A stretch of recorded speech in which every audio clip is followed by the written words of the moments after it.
Hello everyone, a bit of a quick video today. It's about the legendary equipments.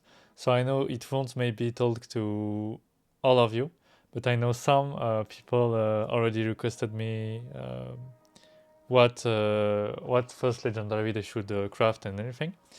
So for legendaries, it's quite different than for epic tier 3, and there is some informations to take into consideration.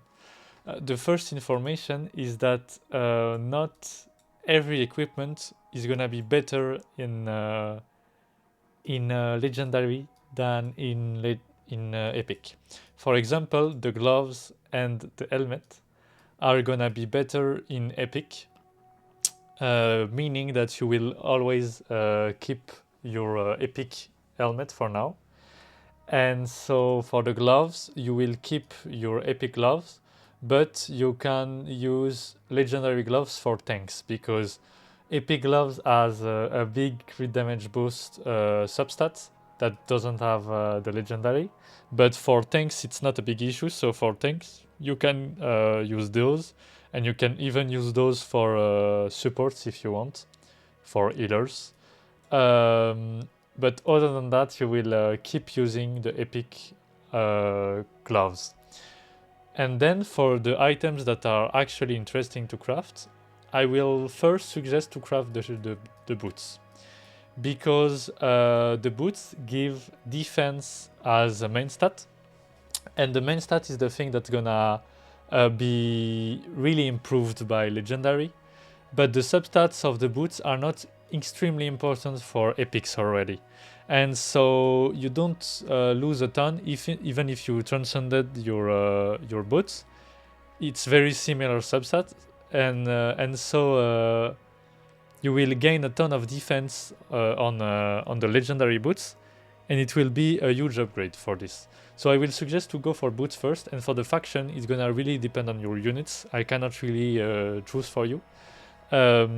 But just know that I think since you're gonna generate a lot of legendary items compared to what it could be, I think it's not a bad decision to take something that's good short term and for your progression now, and not think a bit too much ahead, especially for boots, since you won't be transcending this equipment. We will talk about this later on. So for the boots, I will say you take the thing that you use the most in your team. If it's tower climber, you can take those. Thug can be great if you're using things like Varaga, Viol, Onsong and everything. Tower climber is really good, obviously, even more now that we have Sachi in event. But maybe if you play Urek as a tank or Boro, you can think it's good to do the Freedom Dreamer, and it will be useful anyway because Freedom Dreamer is a great faction, and you will be investing in that in the future also. So really, you can just build depending on the units you are using. Then for the second item, I will suggest going for an armor, a chest piece.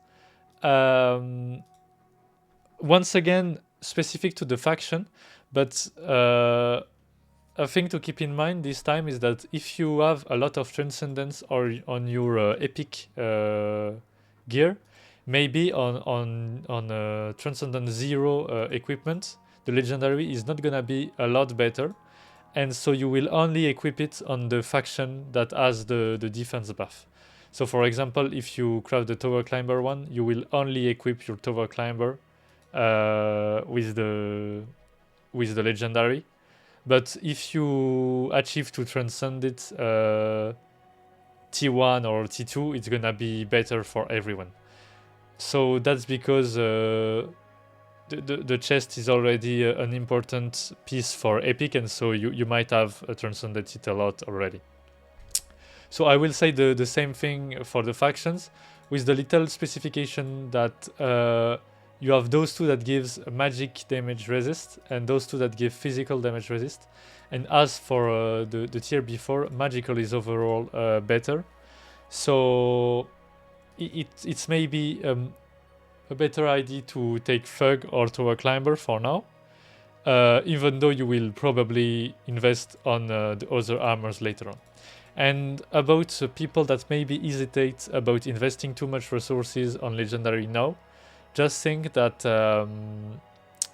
the T2 legendaries should be using the tier 1 to be crafted.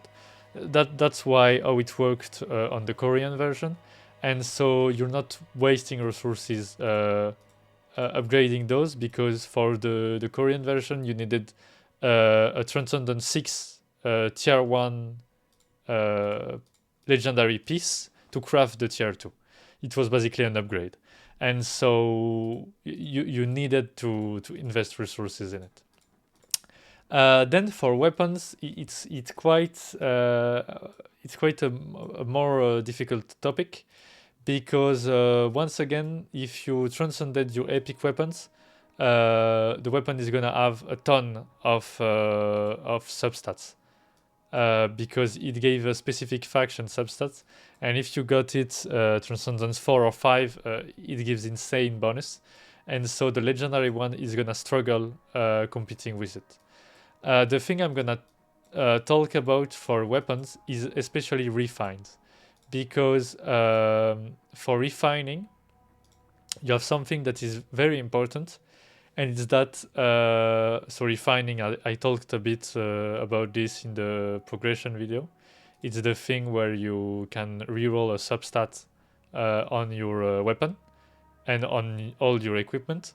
So for legendary, one thing to keep in mind is that there is 2 slots, and the second option has specific new bonuses depending only on the fact that it's a legendary.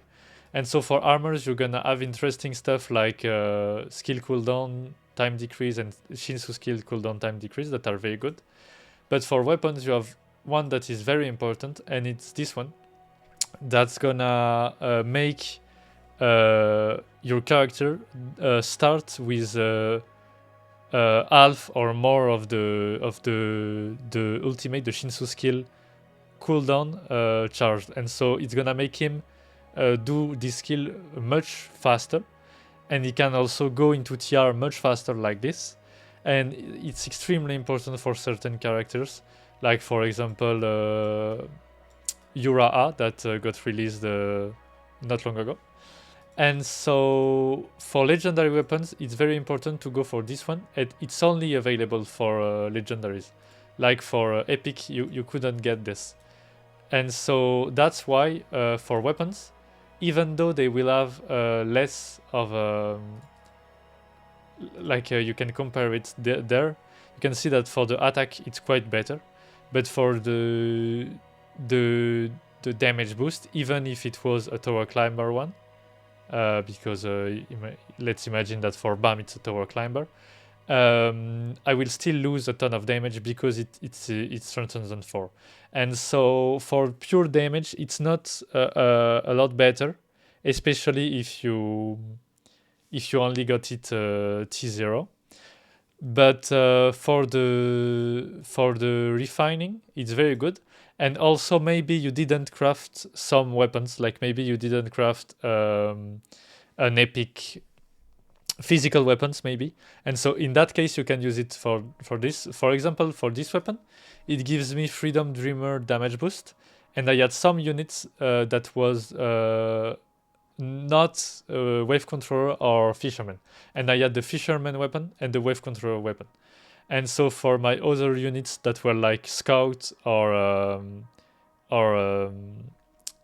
Lightbearer, like Ura, that is none of the two, it's still an upgrade to have this, because anyway I don't have the weapon.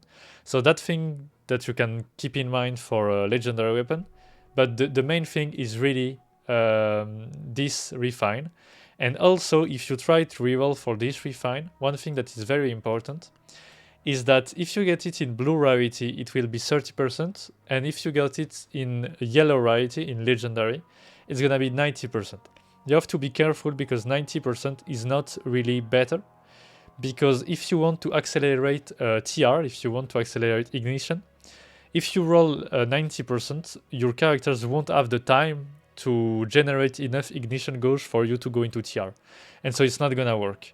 90% work if you wanna use very fast the X skill, the Shinso skill, but it's not gonna work if you want to use the TR.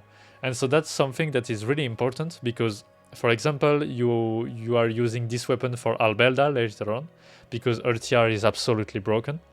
But if you roll the legendary modifiers 90% and you try it, she's not gonna have the ignition points to go into TR, and so it won't work perfectly.